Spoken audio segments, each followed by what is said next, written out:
ba naman yan? Walang pagkain? Dong!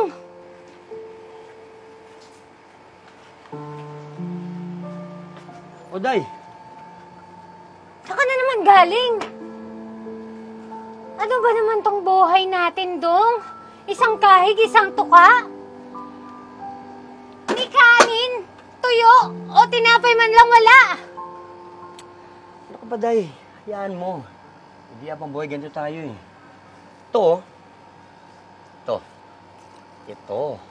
Ito ang magpapaahon sa atin sa hirap. Puro kaloto. Kung pinambili mo na lang ng pagkain natin yan. Dong, maawa ka naman sa akin at sa anak mo. Ay, naku, Day. Ramdam ko. Yung swerte eh. Ramdam ko mananalo ako ng grand prize. Tay, wala pa po ba tayong pagkain? Napasok na po kasi ako eh. Wala pa po akong baon. Ito na ko. Ito, biskwit oh. Pagtsagaan mo muna yan ah. Ito yung 20. Pamasahe mo yan. Hayaan mo na. Babawi ako sa inyo. Sige, Tay, ah. Promise mo yan? Oo. Sige po. Una na po ako at baka maliit pa po ako. O, sige anak, mag-ingat ka. Magdala ka ng payong ha, baka umulan. Sige po, Nay.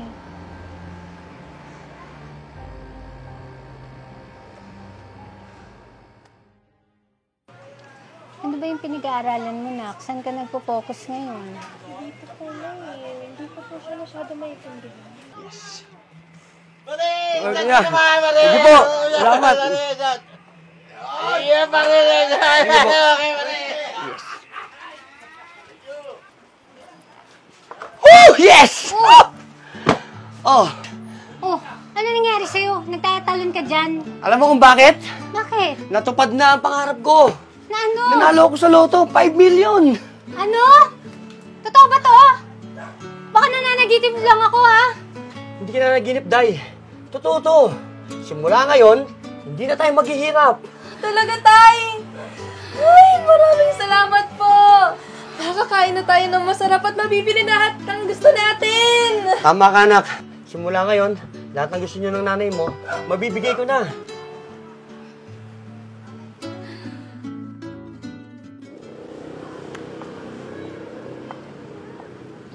O ano?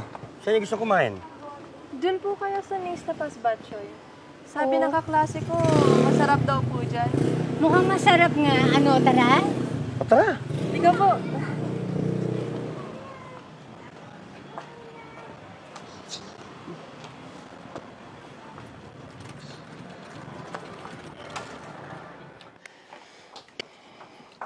O anak. Day, simula ngayon, dito na tayo titira sa bagong bahay natin. Nice. Tara. Basta.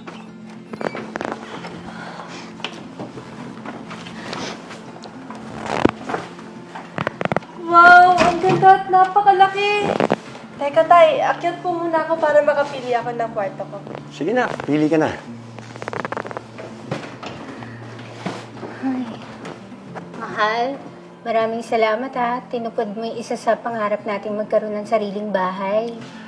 Sabi ko naman sa'yo, mahal eh. Babawi ako sa inyo.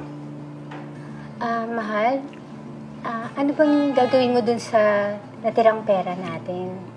May naisip na kasi ako na kung paano pwedeng lumago eh. Sa ngayon, mahal, wala akong maisip eh. Na kahit anong negosyo. Bala ko sana, ibang ko muna ang pera. Ano ba naisip mo? Mahal, kasi naisip ko na mag-invest sana dun sa kakilala ni Maring Camille na mga alahas para habang tumatagal, tumataas yung value niya, pwede pa natin ipamana sa anak natin. Or gamitin. Mukhang magandang investment yun, mahal ah.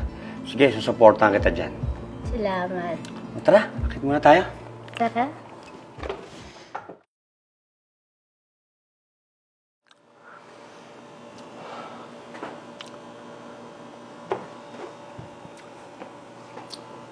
Paano na kaya tayo nito, mahal? Ang bilis dumating ng swerte. Ang bilis na naglaho. Nagsisisi tuloy ako ngayon eh.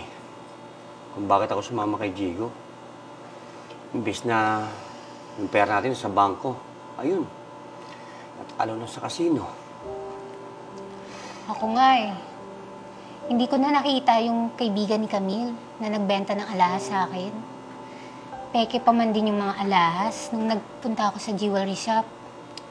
Sayang. Marcy, bilis. Gusto ko na makita yung mga bago mong ano. Teka lang, ano ka ba? Sa bagay. Sino nga naman hindi na-excite, di ba? Napakaganda. O, tingnan mo. Bagay ito sa'yo. Wow, I love it. O, di ba?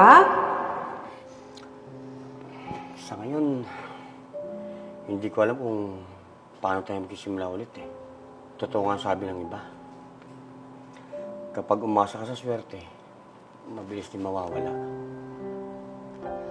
Alam mo dong, parehas lang naman tayo biktima ng maling sitwasyon eh. Pero, at least, meron pa tayong natirang katulad nitong bahay. Saka yung savings na para sa anak natin. Hindi pa naman yan lahat eh. Pwede pa tayong gumawa ng paraan at magsikap. Salamat, Dong. Nay, Tay, Oh, ang mahalaga po yung magkakasama pa rin tayo. Tsaka pag nakapagtapos po ako ng pag-aaral, tutulungan ko po kayong dalawa. salamat na ka. Simula ngayon, hindi na kami asa sa swerte ng nanay mo. Pagsisikapan na namin lahat.